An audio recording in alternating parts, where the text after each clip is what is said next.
Alors, bonjour à tous. On a eu un petit problème technique. On a dû arrêter l'enregistrement et on reprend. Nous nous étions rendus. Donc, dans les questions, Madame la mairesse avec Monsieur Pierre Frédinaire.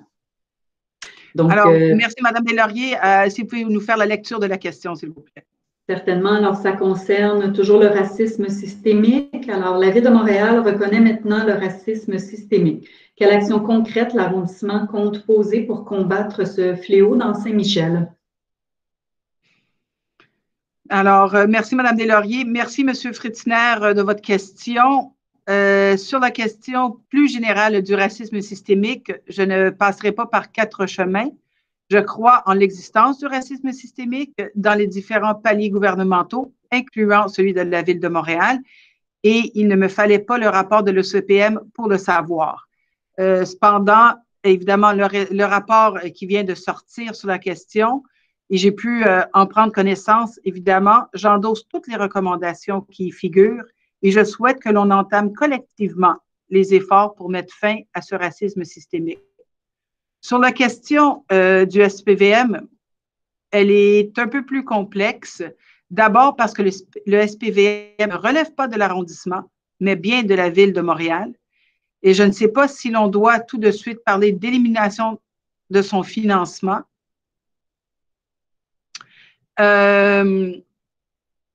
Mais en tout cas, les récents événements doivent clairement nous faire réfléchir sur la place de la police et son financement. Je crois donc qu'on doit se pencher sur cette question et proposer des solutions sur le SPVM qui reflètent mieux ce que l'on souhaite pour l'avenir. Enfin, dans le rapport qui a été déposé par l'OCPM et fait état de plusieurs recommandations touchant la gouvernance municipale, je crois que maintenant que ce rapport est publié, il est temps d'agir. Je l'ai dit plus tôt, mais une réflexion sur la police doit s'amorcer.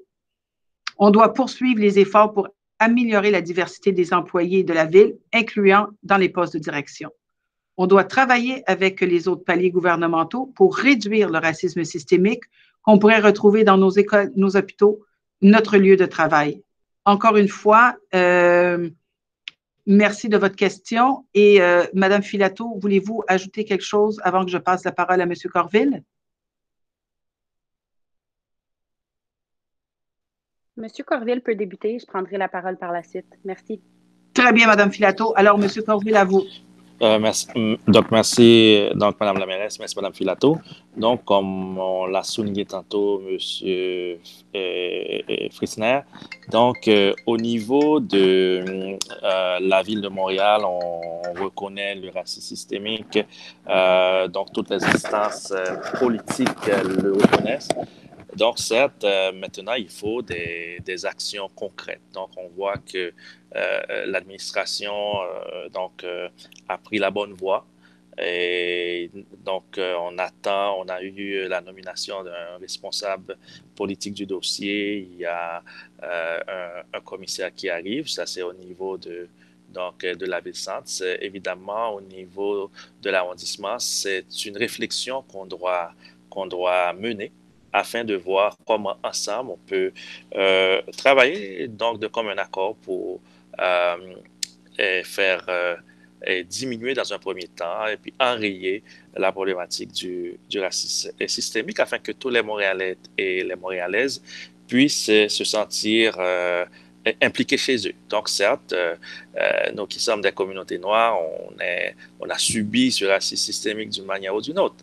Mais il faut regarder en avant et comment travailler ensemble pour qu'on puisse rebâtir les ponts, avoir une société, une ville plus inclusive et plus diversifiée. Merci. Merci, M. Corville. Madame Filato? Oui, merci, Madame la mairesse. Très rapidement, parce que vous et M. Corville avez bien résumé la question et l'enjeu. Je tiens à mentionner, d'abord, je tiens à remercier M. Corville de reconnaître les pas de l'avant que l'administration a décidé de faire. Je tiens à dire qu'un de ces pas a été fait avec l'ensemble des membres du conseil municipal, soit la reconnaissance formelle du caractère systémique du racisme et de la discrimination. Je pense que c'est clairement et officiellement la fin du déni. Oui, bien sûr, des mesures concrètes doivent suivre. Il il y a effectivement eu la nomination d'une responsable politique au dossier, mais il va également avoir la nomination d'ici l'automne d'un commissaire au racisme et à la discrimination à la ville. On est en train de faire un travail énorme aussi qui dure depuis plus d'1 an, de réviser l'ensemble de notre réglementation municipale, celle qui peut porter à du profilage social et racial. C'est quelque chose qu'on fait de concert avec les groupes. Pour répondre plus précisément à votre question en arrondissement, ce qu'on peut faire, bien sûr, on peut s'assurer d'avoir plus de diversité. Madame la mairesse l'a dit, c'est un travail qui doit se faire de concertation avec les ressources humaines à la Ville de Montréal. Mais une chose est claire, on doit avoir justement des cibles très concrètes pour nous assurer d'avoir une meilleure représentativité au sein de la Ville de Montréal, ce qui inclut le service de police de la Ville de Montréal.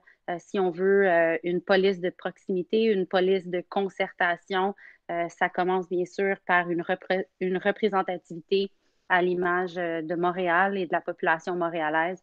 Donc, merci pour votre question importante et je vous invite à consulter le site de la Commission sur la sécurité publique qui tient depuis 2018 des séances publiques où les citoyens et les citoyennes peuvent poser leurs questions directement au chef de police ou à son équipe, dépendamment du sujet. Mais c'est une mesure de transparence très importante pour notre administration. On vous invite de consulter la page. Merci. Merci à vous, Madame Filato. Très heureuse d'entendre vos mots. Madame Deslauriers, maintenant pour la prochaine question, s'il vous plaît. Oui, alors, il s'agit de notre 3e question sur le racisme systémique qui provient de M. Charles Eddy. Alors, combien de membres de la direction et combien de cadres proviennent des communautés noires? Monsieur Eddy, la réponse est simple, trop peu. Malgré la grande diversité culturelle de la Ville de Montréal, nos postes de direction ne reflètent pas cette diversité. Les événements des dernières semaines nous poussent collectivement à réfléchir davantage à ce qu'est le racisme systémique et aux solutions qu'on peut mettre en place pour mieux refléter cette diversité au sein de la direction municipale de Montréal. J'ai le rêve, M. Eddy, de recruter davantage de personnes issues de la diversité dans un poste de pouvoir en arrondissement. Mais ce rêve ne peut se réaliser en claquant des doigts. L'OCPM a émis un rapport sur la question du racisme systémique et je compte donner suite à ces recommandations pour améliorer la situation. Je ne sais pas si M. Corville, vous voulez ajouter quelque chose? Et Mme Filato aussi, peut-être? Merci, Mme la mairesse. Donc, je remercie M. Charles Eddy pour sa question. Donc évidemment, il faut qu'on travaille plus là-dessus. Il y avait une question qui a été posée au cours de l'année dernière, je pense, où est-ce que les services nous ont donné un tableau assez intéressant, mais comme a dit la mairesse, il est de notre devoir de travailler ensemble afin que cette diversité se reflète dans tout, mais on est sur la bonne voie. Merci, M. Corville. Madame Filato, voulez-vous dire 2 mots? 2, ça sera pas assez, mais je vais en dire quelques-uns, en fait. M. Corville a parlé de la nomination d'une responsable politique au dossier. Dans son titre, on y retrouve également la question de la diversité en emploi. Donc, ça va être un de ces mandats très clairs qui inclut la diversité autant à la Ville-Centre que dans nos arrondissements. Mais je peux vous rassurer, c'est une question qui a été discutée à plusieurs reprises avec nos services. C'est une priorité pour eux également. Je peux vous confirmer que depuis le début de notre mandat, mais également avant, nos services en arrondissement tentent du mieux qu'ils peuvent d'atteindre certaines cibles pour avoir une meilleure représentativité en arrondissement. On peut faire mieux, on va faire mieux, mais il y a encore du travail de concertation à faire et des actions concrètes à prendre qui s'en viennent. Merci, Mme Filato. Merci, M. Corville. Mme Deslauriers, pour la prochaine question. Certainement. Alors, il s'agit d'une question de M. Louis-Charles Pilon concernant l'apaisement de la circulation. Alors, avec la COVID-19 et avec les efforts consentis par l'administration municipale pour mettre en place des voies actives sécuritaires, il m'a été donné de constater une augmentation de la circulation et une hausse de la vitesse des véhicules dans ma ruelle où l'empressement de se stationner pour rentrer à la maison ou à prendre un raccourci est bien senti. Vu l'effort soutenu de la Ville pour retenir les familles en son sein et dans un souci de créer des milieux de vie accessibles et sécuritaires où peuvent s'épanouir les citoyens sans distinction d'âge et de conditions physiques. Est-ce que l'arrondissement est disposé à déployer des mesures de sensibilisation et d'apaisement de la circulation supplémentaires dans les ruelles, telles que l'abaissement de la limite de vitesse permise à 10 km, l'affichage de la vitesse permise dans les ruelles, la multiplication des dos d'âne?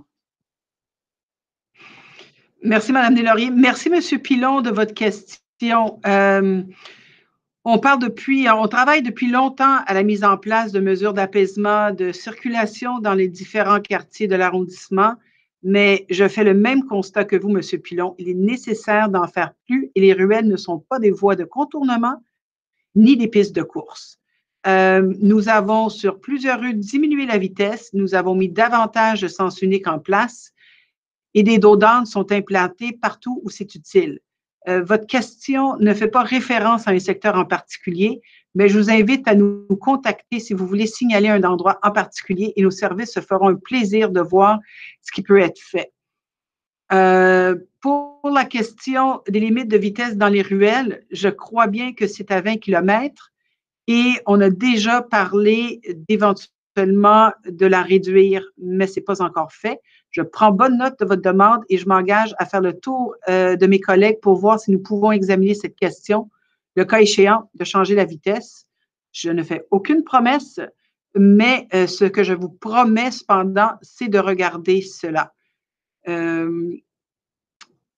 Alors, je vous remercie encore de votre question. Alors, Mme Deslauriers. Alors, on poursuit avec une question de M. Jean-Yvan Fradette concernant le réseau Express Vélo, donc l'implantation du rêve sur les rues Saint-Denis et la Jeunesse. Je ne vais pas pouvoir être présent le 18 juin prochain pour une rencontre d'information virtuelle dès 19 h afin d'échanger sur l'implantation. C'est merveilleux d'avoir une continuité cyclable du sud au nord de notre arrondissement, mais nous ne vivons pas tous à proximité de ces axes. Quels vont être les axes est-ouest et quand vont-ils être efficients? Les marquages au sol des pistes cyclables de Parc Extension sont déjà effacés, spécialement sur Kerb. Vont-elles être redessinées et vont-elles être prolongées jusqu'à Beaumont et à quelle échéance? Merci, M. Fradet, de votre question. Pour la question du rêve, donc la présentation, effectivement, est ce soir. Il y a en effet les rues Saint-Denis et la Jeunesse qui accueilleront bientôt ces pistes cyclables. La Ville-Centre n'a pas prévu pour le moment de rêve dans l'axe est-ouest de notre arrondissement. C'est pourquoi nous travaillons en arrondissement à l'implantation d'un axe cyclable sur la rue Villeray. Donc, pour tout l'arrondissement d'est en ouest. Alors, d'autres tronçons est-ouest pourraient aussi être étudiés à l'avenir, mais nous mettons nos efforts sur Villeray en ce moment avec l'espoir que les utilisateurs du rêve pourront circuler facilement et de façon sécuritaire. Pour ce qui est de la question des marquages sur la rue Kerb, je laisserai le soin à M. Jobidon de partager les informations qu'il possède à ce sujet. Madame Magali? Oui. Est-ce que je peux répondre à ce point-là? Certainement. Alors, parce que le marquage, j'aimerais juste confirmer à M. Fradette que tous les marquages pour les pistes cyclables dans le parc extension sur Kerb, sur Ball, sur Stewart sont déjà marqués. Le marquage a été fait depuis la semaine passée et je remercie M. Jobidon parce qu'à notre réunion passée, quand je l'ai questionné, il m'a dit qu'il va s'occuper. C'est déjà fait et je lui remercie. Merci, Mme Desrosses. Monsieur Jobidon, voulez-vous juste ajouter des informations complémentaires pour M. Fradette, s'il vous plaît? Oui, bien en fait, le marquage, effectivement, on est en train de déployer toute l'opération marquage Donc, c'est sûr qu'avec le ménage du printemps qui, dans le fond, a été retardé par la COVID-19, a créé des délais au niveau du marquage. Donc, le marquage est en train de se faire et d'ici quelques semaines, on devrait avoir complété, en fait, l'ensemble du réseau cyclable de l'arrondissement. Merci, M. Jobidon, des précisions. Alors, je vais vous demander, Mme Deslauriers, de lire la prochaine question, s'il vous plaît. Certainement. Alors, il s'agit d'une question de Mme Béatrice Calmel.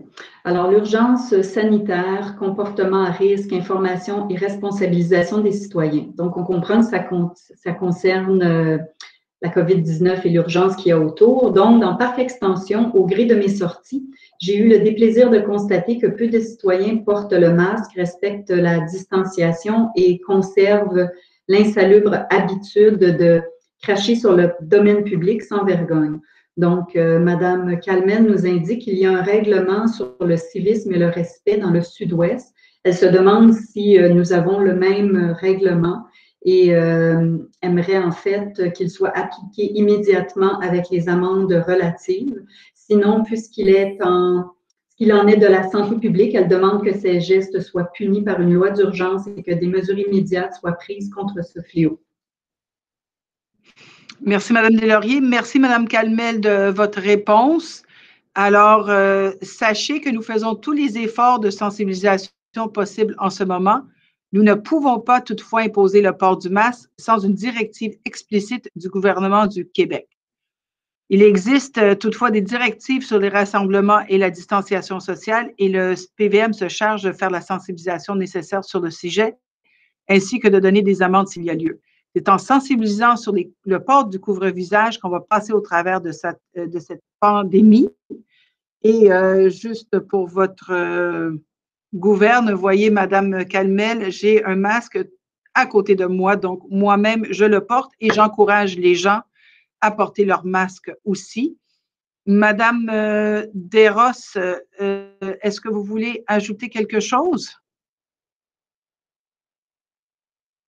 Merci, Madame la mairesse. Bonjour, Madame Calmel. On a aussi distribué des masques et j'en ai plusieurs masques dans ma voiture que quand je vois des groupes, des personnes qui ne les portent pas, je leur offre les masques et surtout à nos communautaires, surtout ceux qui avec chaque repas qu'il livre, il donne 2 masques par personne à domicile. Alors, on continue à distribuer les masques et on les encourage, les citoyens, de les porter. Alors, merci pour votre préoccupation qui est la nôtre aussi. Puis, espérant avec les directives de gouvernement dans le quotidien, les gens vont comprendre l'importance de les porter. Et j'espère que ça sera une directive obligatoire pour que tous les citoyens qui prennent le transport en commun doivent porter un masque pour se protéger. Merci. Merci, Mme Desrosses. Et par rapport à la deuxième partie, disons, de votre question, Mme Calmel, je ne sais pas si nous avons un tel règlement sur le civisme. Alors, je ne sais pas si Mme Vaillancourt ou peut-être Mme Deslauriers, pouvez-vous nous éclairer, s'il vous plaît? Oui, bien en fait, on pourra faire des vérifications. C'est certain qu'on a une réglementation qui s'applique. Si ce n'est pas propre à notre arrondissement, c'est celui de la Ville-Centre. Alors, je pourrais voir ça sans problème. Je vous remercie. Donc, Mme Calmel, on va vous revenir donc avec des précisions sur la question. Alors, Mme Deslauriers, pouvons-vous nous poursuivre avec la lecture des questions, s'il vous plaît? Certainement. Alors, la prochaine question nous provient de Mme Josiane Richard qui concerne le plantage d'arbres. Alors, ma question concerne les travaux publics horticulture. J'ai ouvert une requête le 4 avril dernier pour un arbre ayant été vandalisé, détruit devant mon appartement. J'ai relancé le 4 juin et le 15 juin à savoir s'il serait possible de faire un replantage. Je n'ai eu aucun retour. Est-ce qu'il y aura reprise des activités de plantage d'arbres cet été malgré la COVID-19? Sachant que certains arrondissements ont repris leur activité de plantage et d'aménagement de plates-bandes en instaurant des mesures de prévention. Alors, merci, Mme Richard, de la question. Je comprends que nous reprenons et déconfinons graduellement toutes nos activités selon les annonces du gouvernement et en appliquant les directives de la santé publique. Mais là, je vais me tourner vers notre nouveau directeur des travaux publics, M. Saint-Pierre, pour qu'il puisse vous répondre de façon plus adéquate. Alors, M. Saint-Pierre? Oui, bonjour. En fait, effectivement, j'ai fait des vérifications dans le secteur dans lequel la personne a fait une requête et il devait y avoir une plantation d'arbres dans la plantation du printemps. Il faut savoir qu'aux travaux publics, nous faisons une plantation au printemps et une autre saison à l'automne. Malheureusement, cette année, en raison de la COVID-19 et des mesures de mise en place, nous avons annulé la plantation du printemps. Donc, nous allons devoir reporter, et j'ai fait des vérifications, la rue, je ne me trompe pas, c'est Louis Hébert, elle fait partie de ce secteur-là de plantation qui a été reporté à l'automne. Donc, et je crois qu'il y a des gens de l'équipe qui, s'ils ne l'ont pas fait, vont communiquer avec la personne pour l'en informer. Toutefois, il faut savoir que généralement, on plante plus ou moins 1000 arbres dans une année dans l'arrondissement. Cette année, on va devoir peut-être donner plus d'efforts à l'automne et se reprendre au printemps suivant en raison de la perte du printemps qu'on a eu cette année. Mais ne pas vous en faire, nous, la plantation, on va être prêt pour, on va débuter très bientôt la saison d'automne. Eh bien, merci, M. Saint-Pierre, et merci, Mme Richard, de la question. Alors, on va poursuivre avec la lecture des questions.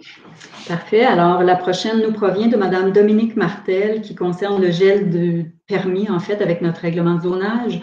Donc, concernant le gel des permis qui découle du projet de règlement sur le zonage, les locataires qui ont reçu un avis d'éviction pour la subdivision agrandissement et qui doivent quitter leur logement pour le 1er juillet sont inquiets de se voir quitter leur logement inutilement.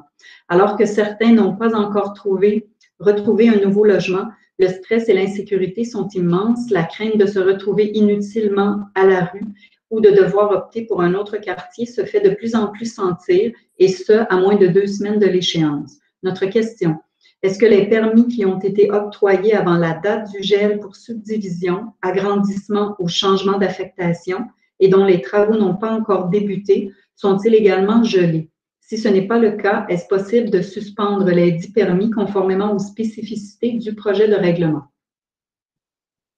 Merci, Mme Deslauriers. Merci, Mme Martel, pour la question.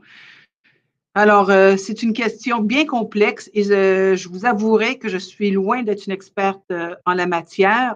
Je pense que lorsque des permis ont été octroyés, les travaux peuvent être réalisés. Je crois que l'effet de gel entre en vigueur seulement lorsque le Conseil adopte un avis de motion. Est-ce que le permis expire si les travaux ne sont pas effectués? Mais je vais me tourner vers M. Jobidon à nouveau, notre directeur du développement du territoire, pour plus de précision. Alors, M. Jobidon? Oui, en fait, pour ce qui est des permis, si par exemple les travaux ne sont pas débutés, mais qu'il y a un permis qui est valide, c'est possible de poursuivre, de prolonger les délais de permis. Donc, dépendamment de la grandeur du projet, on peut prolonger entre 6 mois et 18 mois les délais d'un permis qui sont déjà émis. Merci, M. Jobidon, pour les précisions. Alors, Mme Deslauriers, on va poursuivre la lecture. Excellent. Alors, nous avons maintenant une question de Mme Lee Christine concernant Hutchison Plaza. Alors, Hutchison Plaza a joué un rôle important dans la communauté avant que le bâtiment ne soit acheté par les promoteurs immobiliers en 2018, qui ont procédé à l'expulsion de tous les locataires et organisations du bâtiment. La vente à venir de l'immeuble le 23 juin offre à la Ville l'occasion de récupérer la propriété pour un usage communautaire et logement social. L'arrondissement communiquera-t-il son intention d'acquérir l'immeuble, soit en faisant une offre ou en invoquant une clause de droit de refus? Dans l'affirmative, l'arrondissement commencera-t-il immédiatement à demander de l'argent à la Ville pour se préparer au moment de la vente? Merci, Mme Deslauriers. Merci, Mme Lee, de la question. Je tiens à préciser que c'est bien malheureux, mais l'arrondissement ne dispose pas de fonds pour acquérir des immeubles. Donc, ça, c'est quelque chose qui est très important à retenir. Toutefois, la Ville-Centre dispose de fonds et a identifié des secteurs prioritaires pour l'achat, et Parc Extension, c'est la bonne nouvelle, en fait partie. Il y a un droit de préemption qui existe donc sur ce terrain. Un droit de préemption, qu'est-ce que c'est? En fait, un droit de préemption offre à la ville la possibilité de racheter un terrain avant la vente si elle le souhaite. Le processus n'est peut-être pas rendu là, mais je veux vous assurer que la ville pourra faire une offre si c'est son désir. Tout le monde connaît ma position sur le Plaza Thyssen. Je souhaite ardemment que cet immeuble devienne du logement social et communautaire, et je le répète à toutes les tribunes. Après, l'arrondissement, nous ne disposons pas nécessairement des leviers pour la réalisation de ces projets. Nous gardons espoir à cause du droit de préemption. Je vous invite par ailleurs à contacter notre collègue, M. Robert Baudry, pour lui faire part de votre demande. So, Ms. Lee, thank you for asking us your question with regards to the Plaza Hutchison. My position is very well known. I wish Plaza Hutchison to be eventually turned into a housing project, social housing project, must I say, and also have space for community organizations. What you must know is that we do not, as a borough, have the money to buy the building itself. City Center does have that not only power, but the monies to buy the building. What we do have right now is we have the right of preemption. That means that the city has the possibility to buy the piece of land or the building should the city wish to do so. So our desire is to go in that direction. Our position has been shared with the city center. And I also invite you to write to our colleague, Monsieur Robert Baudry, to share your desires for this building and what you wish for it to be done within the community needs. So thank you again, Mrs. Lee, for your question. Madame Delormier? Oh, Mrs. Deros would like to reply. Madame Deros, à votre tour. Merci beaucoup. Mrs. Kristen, thank you so much for writing to us. It is an excellent project for social housing, affordable housing, because it is close to the metro and to the train stops for people to come and go easily near the shops. It is an ideal location. But as Mrs. Fumagalli mentioned, it is the housing department of the City of Montreal that has that power to purchase, and they have the necessary funds to do so. I would like just to reiterate that the city has also purchased the former Betonel building on Delepi, just north of Liège, as well as another property on, I believe it's on Saint Urban. Saint Urban, just north of Jean Talon. These are two sites that they have purchased since last year. We're waiting for the nonprofit organizations to come forth with plans and start working with our urban planning department to put forth the projects for housing. We've been waiting for a year for these developments. We have patience. We'll continue waiting. Thank you. Merci, Madame Deros. Madame Deslauriers, pour la prochaine question, s'il vous plaît.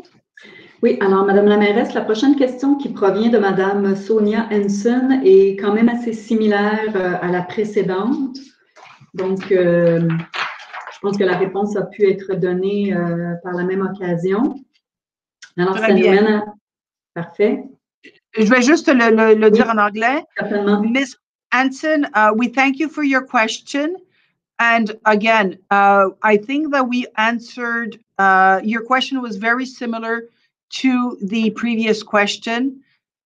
And so again, we are open to discussion, but we do reiterate the need to contact Robert Baudry to have your plans known to him.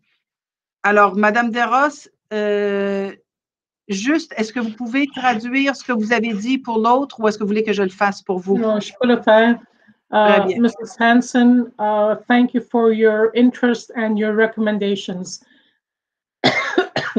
The Hutchison Plaza is an excellent location for developing social housing. And yes, Mrs. Mayor has recommended that you also communicate with Mr. Beaudry. But I believe we elected members of the borough also have a responsibility to contact the housing department and tell them that the Hutchison Plaza is up for sale if they don't know already, and to hopefully they'll be able to move fast enough before another sale is made and it's out of our hands. Thank you very much for your questions. Thank you. Merci, Madame DeRoss. Je vais juste traduire ce que vous avez dit tantôt. Vous avez, parce que lorsqu'on est en conseil, il faut toujours s'assurer, Madame DeRoss, que tous les citoyens puissent comprendre nos réponses. Donc, il faut toujours s'assurer de le traduire. Je vais traduire, Madame Fumagalli, pas de problème. Je voulais juste remercier les deux requérants sur leur questionnement sur l'avenir de Hutchison Plaza. Oui, nous sommes en faveur que ça soit développé en logements sociaux et abordables. C'est pas juste de vous inviter d'aller écrire ou de parler avec M. Beaudry, qui est responsable d'habitation à Montréal, mais nous, comme élus de l'arrondissement, nous pouvons aussi faire nos représentations pour leur encourager de l'achat et de développement de ce projet-là en logements sociaux et abordables. Merci. Effectivement, je l'avais dit aussi, que nous avons pris position et nous avons sollicité nos services ici en arrondissement et nous avons aussi contacté le service de l'habitation de façon politique et aussi de façon administrative. Donc, tous les canaux que nous avons à notre portée ont été utilisés par rapport à notre préoccupation et nos intentions par rapport au Plaza Hutchison. Donc, soyez rassurés. Tant Mme Lee que Mme Hansen et tous les autres qui nous ont écrit par rapport à ce sujet-là. Mais je réitère, tout le monde doit faire sa part pour s'assurer que le message soit bien entendu. Donc, on vous invite à communiquer avec les élus de la Ville-Centre. Pour la prochaine question, Mme Deslauriers, s'il vous plaît. Alors, il s'agit d'une question de M. Ben Rowley concernant la gentrification. Donc, je fais la traduction. Alors, il dit que des familles, dont certaines qui vivent à Parc Extension depuis plus de 10 ans, sont expulsées à un rythme alarmant. Que faites-vous pour lutter contre la gentrification? Quelles mesures sont prises pour que l'Université de Montréal investisse dans la construction de logements étudiants sur le campus afin de ne pas forcer les résidents de longue date à quitter leur logement? Merci de votre question. Monsieur Rowley. Attendez juste un instant. J'ai des problèmes, désolé, de problèmes de connectivité. Alors merci, M. Rowley. Votre question me permet de rappeler que nous faisons plusieurs choses. Attendez un instant, mon problème de connectivité est réel. Un instant.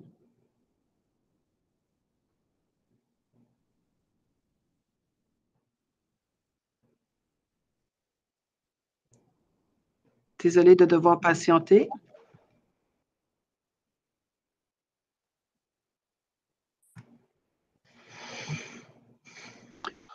Alors, ce que nous...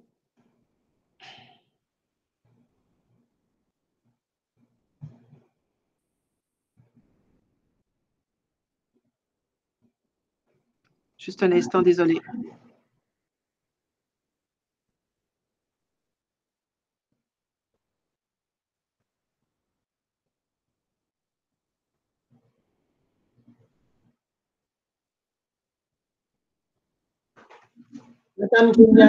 Oui, non, mais oui, mais attendez juste un instant. Alors, M. Rowley, c'est juste que votre question me permet de rappeler ce que nous faisons, ce que nous pouvons pour contrer les effets de la gentrification, que vous sachiez, nous ne pouvons pas empêcher et nous faisons tout pour favoriser la mixité sociale.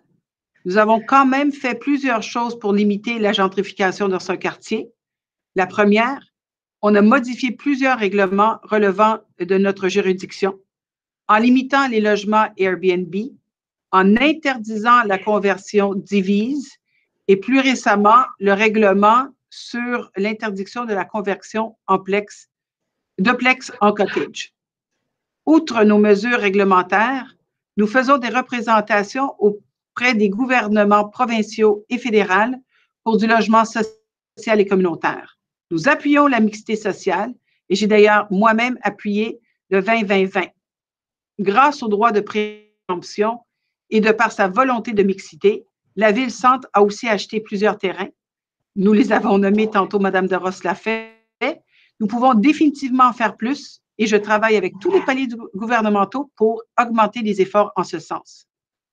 Par rapport à votre sous-question, je suis membre du comité de gouvernance du Campus 1000 et j'invite la communauté à se mobiliser avec les élus pour faire avancer ce dossier-là.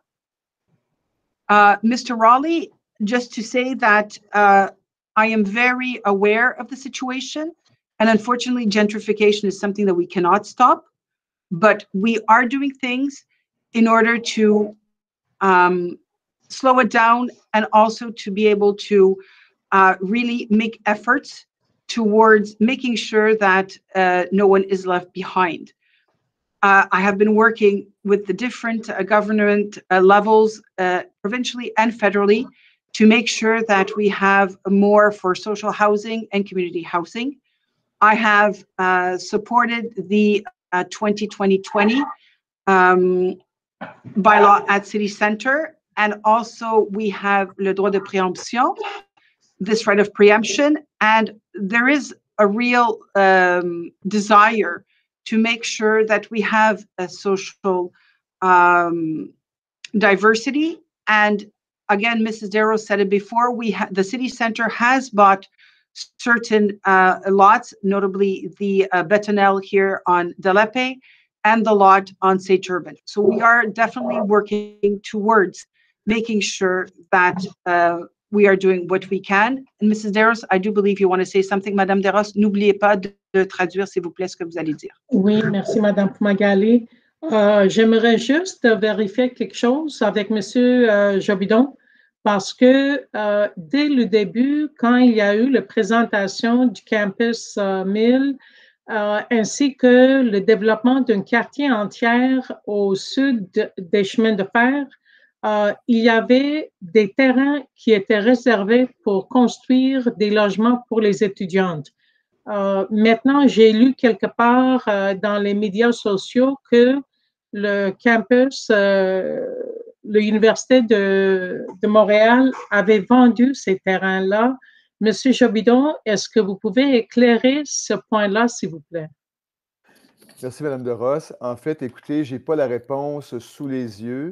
Vous savez que le projet, en fait, de développer l'ancienne cour de triage d'Outremont a été développé en partenariat entre la Ville et l'Université de Montréal à la suite d'une entente conclue en 2006.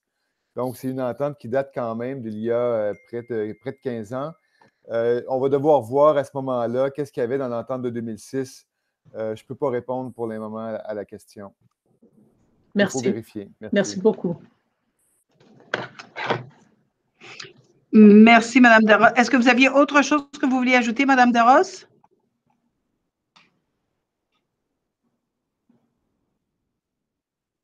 Ça va, je n'ai pas autre point. Peut-être je peux traduire pour le bénéfice de M. Rowley. Mr. Rowley, 15 years ago when the project first started, and I was involved also because I've been around for quite 22 years almost. I've been there from the beginning in the development of the campus.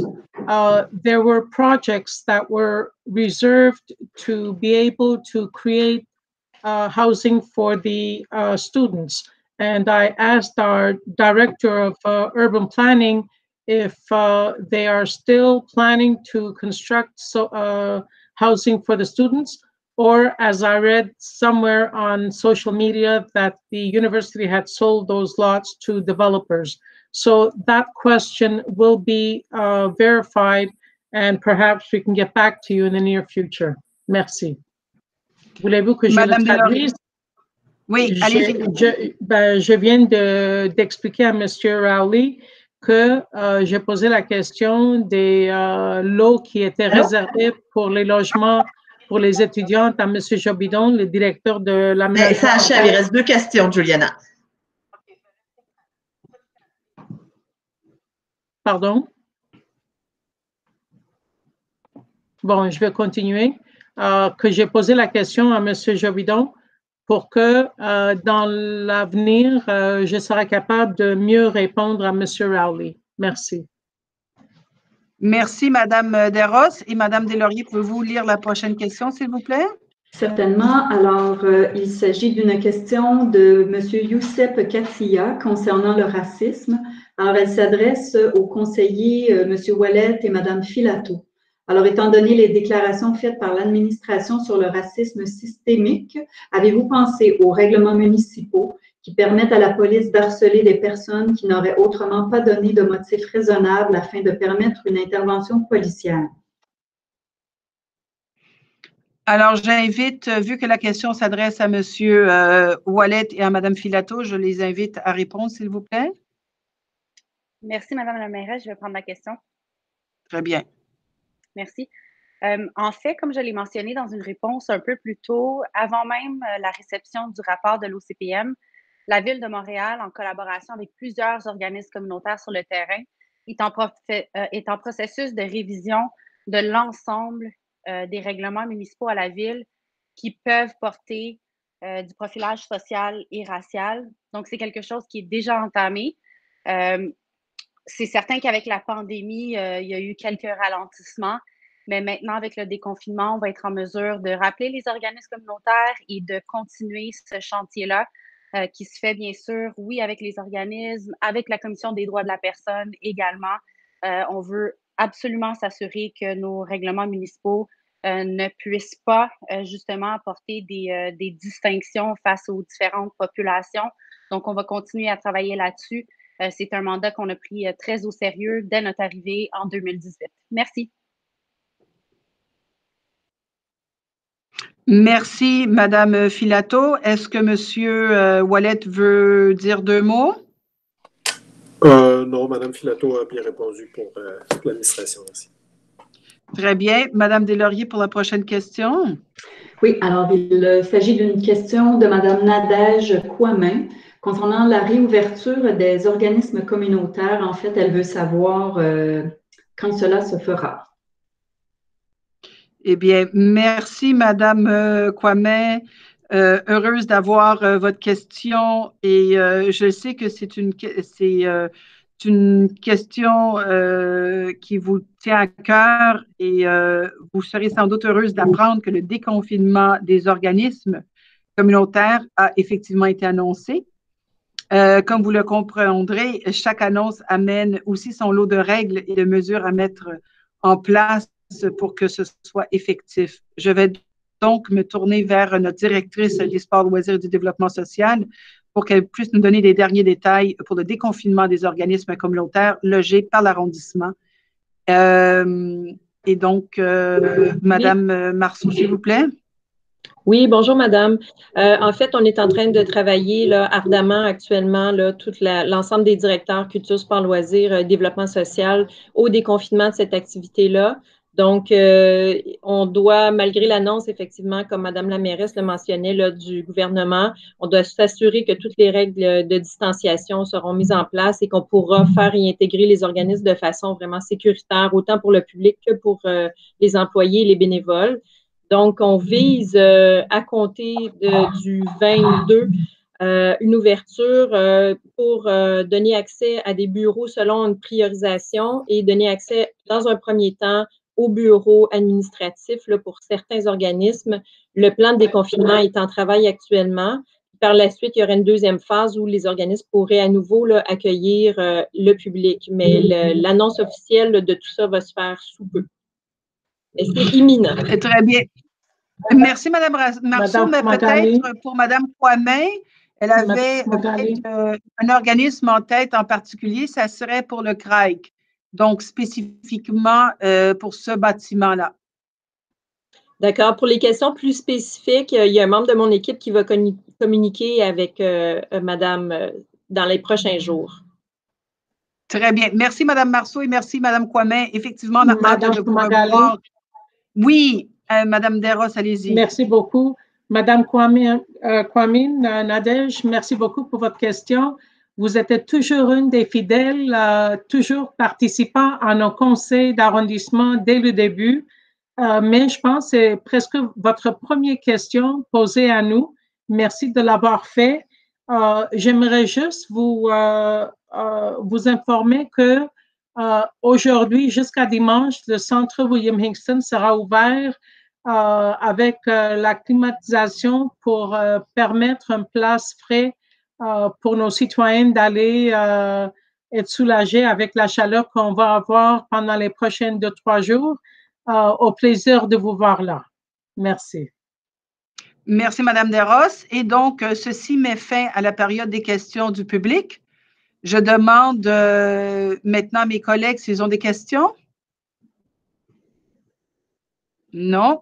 Alors, on va passer au prochain chapitre. Je propose, appuyé par M. Josué Corville. Excusez-moi. Oui, j'ai Madame pas Desrosses. des questions, mais j'ai quelques informations. Est-ce que c'est maintenant? Vous pouvez le faire à ce moment-ci. D'accord. Alors, je voulais juste… mais c'était, je tiens quand même à spécifier que ce n'était pas prévu. C'était pas prévu, mais allez-y. Merci. Je veux juste remercier Nadia Verrucci pour son persévérance sur le programme TNR. Je viens d'apprendre aujourd'hui que le contrat avec le SPCA sera renouvelé. Bravo pour tous ceux et nous qui aiment les chats et qu'on veut leur bien-être. J'aimerais aussi informer les citoyens de Parc Extension des bonnes nouvelles. Mardi, au conseil de ville, on a voté un dossier pour des travaux de voirie, d'éclairage et de feux de circulation à diverses intersections. Les intersections qui sont importantes pour nous à Parc-Ex, c'est Acadie et Jean Talon, Acadie-Beaumont et Beaumont et Birnam. Il y aura certaines modifications. Et concernant Vision Zéro, vous savez que ça fait longtemps que je travaillais sur le dossier pour le virage à gauche pour les voitures en provenance de l'Ouest pour aller vers le nord sur l'Acadie, parce qu'à date, ils venaient jusqu'à la rue Wiseman, puis dès qu'ils tournaient à gauche sur Wiseman, ils allaient en vitesse. Pour moi, c'est très important parce qu'on a beaucoup des jeunes familles. On a 4 grands garderies sur Ogilvie à ce coin-là. Et ça fait longtemps qu'on essaye d'avoir un remerciement aussi à M. Roy, le maire de Ville-Mont-Royal, qui avait accepté qu'on le fait parce que ça sera du côté de Ville-Mont-Royal que ça sera aménagé, mais ça va permettre ces voitures de tourner à gauche et prendre l'Acadie au lieu de rentrer dans le quartier. Donc, moins de circulation, plus de sécurité pour les citoyennes. Alors, ceci dit, j'aimerais dire bonne fête à tous les papas, à tous les pères pour la fête des pères et bonne fête nationale à tous les Québécois. Merci. Merci, Madame Desrosses. Monsieur Corville, vous vouliez ajouter quelque chose? Oui, merci, Madame la mairesse. Tout d'abord, je tiens à remercier et à féliciter donc nos directeurs, notre directrice et nos directeurs qui travaillent d'arrache-pied. On est dans une situation qui n'est pas normale, la pandémie. Vous travaillez extrêmement fort. Je tiens à vous féliciter. Le 19, c'est la journée mondiale de l'anémie falciforme. C'est une maladie génétique qui touche prioritairement les gens de race noire. Donc l'organisme se trouve dans notre arrondissement. Je veux féliciter M. Sanon, qui est le responsable de l'organisme pour son travail. Et puis aussi à tous les membres du conseil, M. Ouellette, à tous nos directeurs, donc, qui sont des pères, bonne fête des pères, et à tous les Michelois qui sont des pères exemplaires. Je vous remercie et je vous souhaite une bonne fête des pères et aussi une bonne fête nationale à tous et à toutes. Merci. Merci, M. Corville. Est-ce que M. Ouellette, vous voulez dire 2 mots? Non, merci, Madame la mairesse. Et Mme Filato? Peut-être juste pour joindre ma voix à tous pour souhaiter une bonne fête nationale à l'ensemble des citoyens et citoyennes de l'arrondissement et une bonne fête des pères. On vous souhaite du bon temps en famille, en respectant les mesures de distanciation, bien sûr, mais bonne fête des pères à tous. Merci. Merci, Madame Filato. Alors, effectivement, j'en avais pas parlé dans mon mot d'ouverture et Madame Desrosses, vous avez précipité un peu les choses, mais effectivement, il y a une bonne nouvelle qui a été annoncée au conseil municipal lundi par rapport au feu de circulation sur l'Acadie et Jean Talon, Beaumont. Mais évidemment, je me suis gardée une petite gêne parce que parfois, on annonce des choses et tant qu'on ne voit pas le marteau, les vis et les travailleurs, ça ne se fait pas. Et on avait annoncé ces travaux-là l'année passée et on n'avait pas été capable de les effectuer pour diverses raisons. Donc, oui, Madame Desrosses, on l'a voté. Oui, on va voir les fonds, tout va se faire.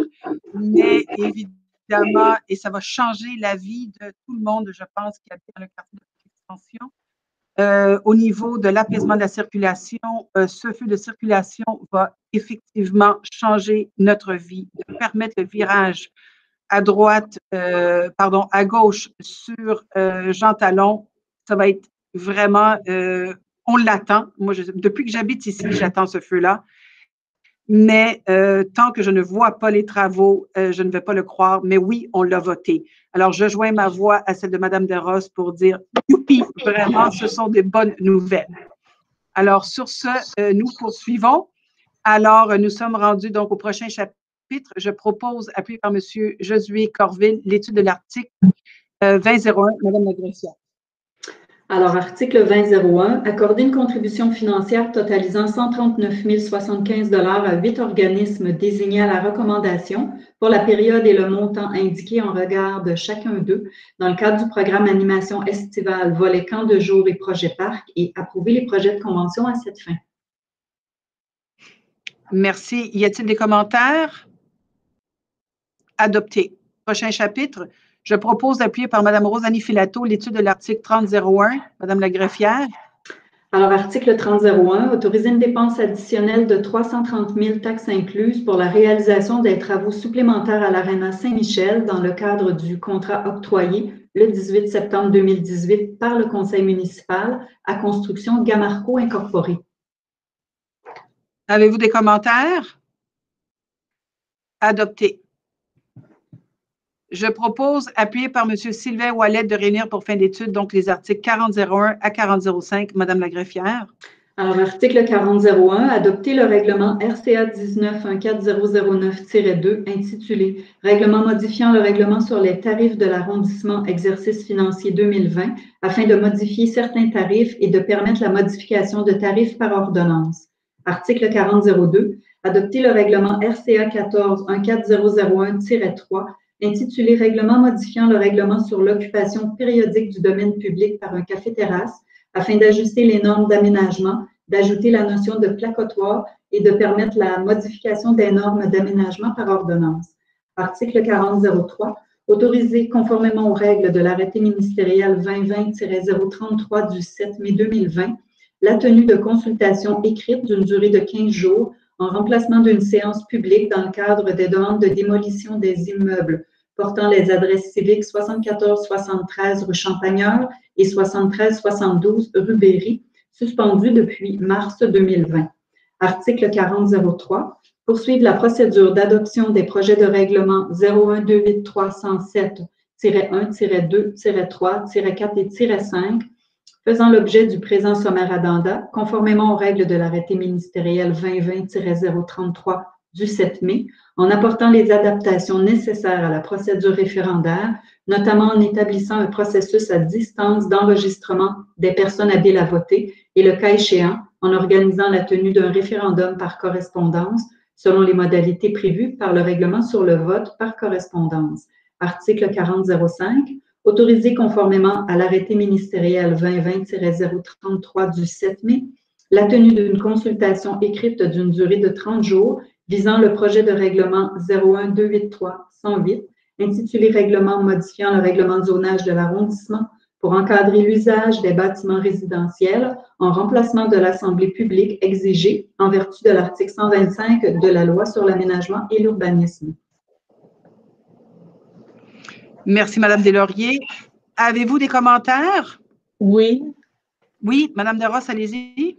Je voulais juste dire, après cette série des articles qu'on vient de voir et entendre, un grand merci au service de l'aménagement urbain, service aux entreprises, et non seulement à eux, mais à l'ensemble de nos équipes, parce que de travailler à distance, de ficeler ces dossiers, de travailler avec toutes les délégations que nous donnons, les requêtes qu'on reçoit, c'est un énorme effort, mais on continue à gérer notre arrondissement et c'est beaucoup apprécié pour moi, de moi, et j'imagine de toute l'équipe pour dire merci à tous ceux qui ont travaillé fort pour nous préparer cet ordre du jour. Merci.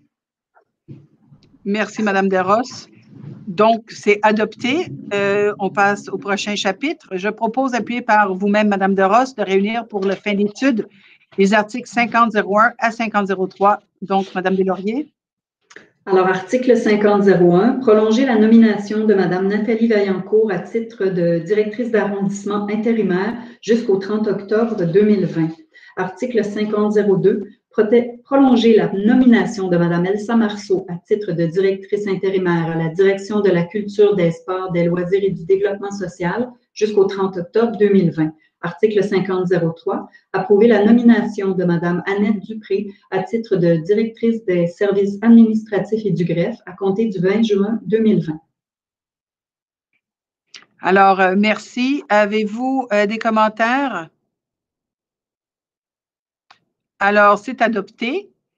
Alors, merci beaucoup à vous tous et toutes, membres de la direction et élus, et à tous les citoyens et les citoyennes. Sur ce, je vous souhaite un bon après-midi, bonne fête des pères et bonne fête nationale. Et on se voit donc jeudi, le 2 juillet, pour la poursuite du conseil, pour le prochain, au fait, conseil d'arrondissement normal.